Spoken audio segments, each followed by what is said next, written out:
Hey, it's Adam Lavelle, WrestlingDoneRight.com. You can go there for all my social media sites. Please follow me. I only talk wrestling, mostly pro wrestling Noah, but on my Facebook and Twitter, I sometimes drop an opinion on another company or another match or a wrestling news situation or what have you. But today we're going back in the history of pro wrestling Noah. Again, not that long ago, to be honest with you. We're staying where the match I talked about yesterday was held.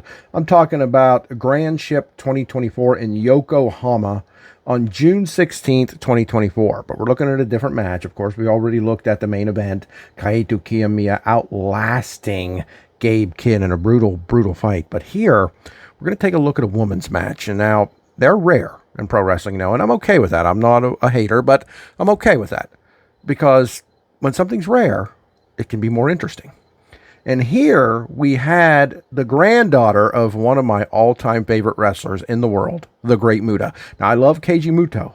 Okay, I do. But the Great Muta was another persona of Keiji Muto that was just different. Completely different. And I'm talking about his granddaughter, the Great Sakuya.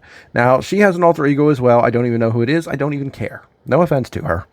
But look, as a Great Muta fan, major fan, when he came to the NWA, WCW, I was captivated by him.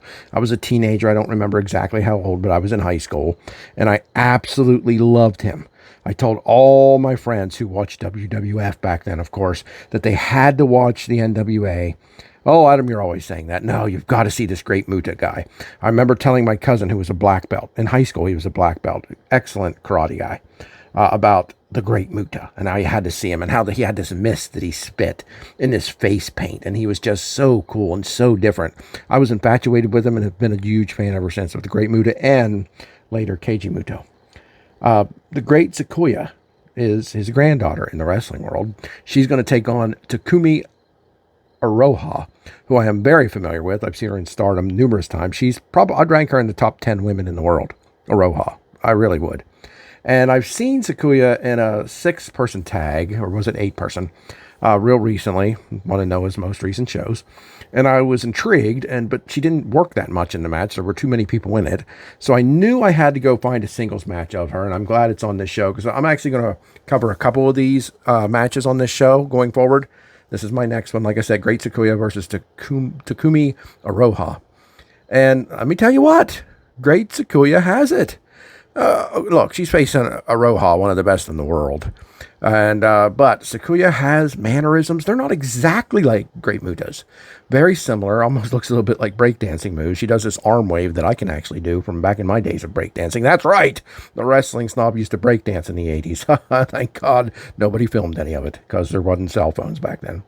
But no, she had the plain face, the emotionless, now the commentator, Stu Fulton, and I don't even know who his commentating partner was here. It wasn't Mark Pickering. I kind of wish that it was. No offense to whoever this was, but he was no Mark Pickering. But they talked about her being mystical and stepping out of a portal, and I know that's sort of the shtick with Muta, but when he was in the NWA, they didn't really do that. He just sort of came across like a ninja-type character to me, a ninja-type gimmick, a face-painted ninja. That's how he came across to me. He didn't come across as some mystical, alternate dimension character. But Sakuya really has this down. Now, Iroha is just about a wrestler right now. I don't know how long Sakuya, who's under that paint, has been around and how great she was or is. But this Great Sakuya is still coming together here. That's clear. And I'm not going to try to cover this blow for blow, maybe a little bit, but it's tough to do because sometimes Noah, God bless them, I love them, their camera angles aren't the best, and you don't get the greatest screenshots. You just don't. A move is done from behind the person who's having it done to them, and you really can't see what it was. I can sort of see what it was on my screen, but trying to capture in the picture is difficult. But Sakuya came out in full ninja garb and a metal fan. Awesome. Took the mask off and showed that expressionless, almost spooky, painted up face. Iroha came out draped in gold. She's a multiple champion from West Coast Pro, and there was some other blue title. I don't know what it was, but she's great. Everyone knows she's great.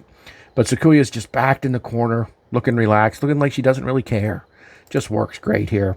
Iroha is sort of trying to bait her in the first couple minutes of this match.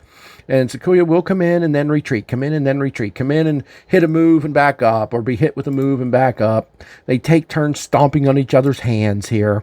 Sakuya sort of tries to manipulate the fingers, the digits, if you will, and gets scolded by the ref. No small joint manipulation, if you will, but she's working on the hands. Actually starts biting the hands of Iroha. But Iroha fights back. She's got so many kicks and so many moves, and she pretty much easily takes Sakuya down here, gets her in a sharpshooter, won't let it go. Sakuya breaks it up, gets out of it, gets to the ropes, starts delivering. She's sort of fired up then, starts delivering a lot of kicks of her own, some spin kicks and some back kicks. Goes to climb the ropes kind of early, though, and Iroha beats her, kicks her down. But they fight it off, and Sakuya hits an excellent running front flip leg drop. You had to see this. It doesn't sound like anything amazing, and I'm not saying it was necessarily amazing, but it looked cool, like a fast front flip leg drop to Iroha. But Iroha comes back. She's sort of pissed off now, gets a lot of quick punches and kicks, and has Sakuya backed against the rope and just kicks her and kicks her and kicks her and hits a big snap suplex. But Sakuya comes back with a huge Hurricanrana Frankensteiner, if you will, off the top rope. And really looks like she's taking control here. Hits a lion salt. Looked beautiful. But doesn't get the 3 count. Climbs to the top rope. And she's going to hit the moonsault, right? She's going for the Muta moonsault. But Iroha gets her knees up. And Iroha several times tries to hit her running sit-down power bomb, whatever that might be. Sakuya kicks out of it. Gets to the ropes. Just, reverses it into a roll-up, but this isn't going to hold Iroha down. She hits her with a super kick and finally nails that running. It's not really a sit-down powerbomb. It's sort of like a razor's edge where Iroha falls to her knees as she hits it. And that may sound like it weakens a move like that. It doesn't. She uses her speed, and as she brings her opponent down, she comes down with her, not face first, but knees first, and hammers her opponent hard with it, just rolls her, ass over tea kettle up.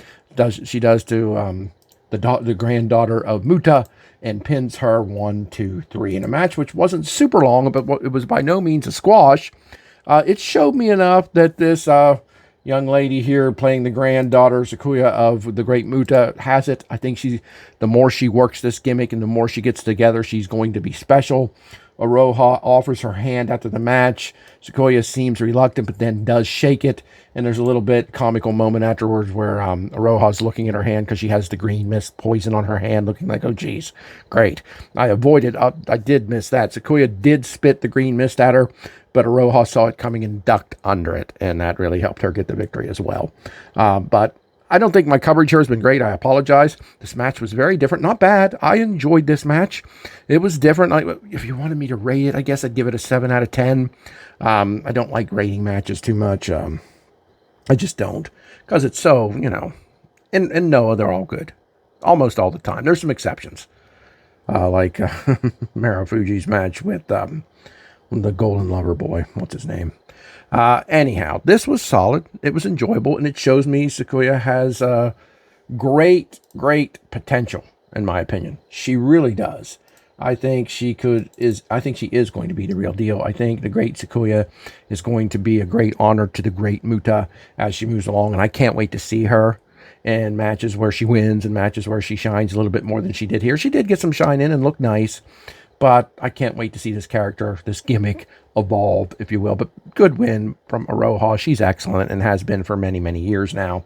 I'm a big fan of hers, but I'm a big fan of Sakuya now as well, because as a huge mark, if you will, for the great Muta, I am going to be a mark for Sakuya for sure. I wish he would have won this, but come on. It's Iroha. That would have been a gigantic upset. But let's see where Sakuya is going. I think she's headed to the top. I'm Adam Lavelle, WrestlingDoneRight.com. The old man wrestling fan, the wrestling snob, the creator of the intelligent internet wrestling community. Thanks for joining me, and I'll be back with another video before you know it.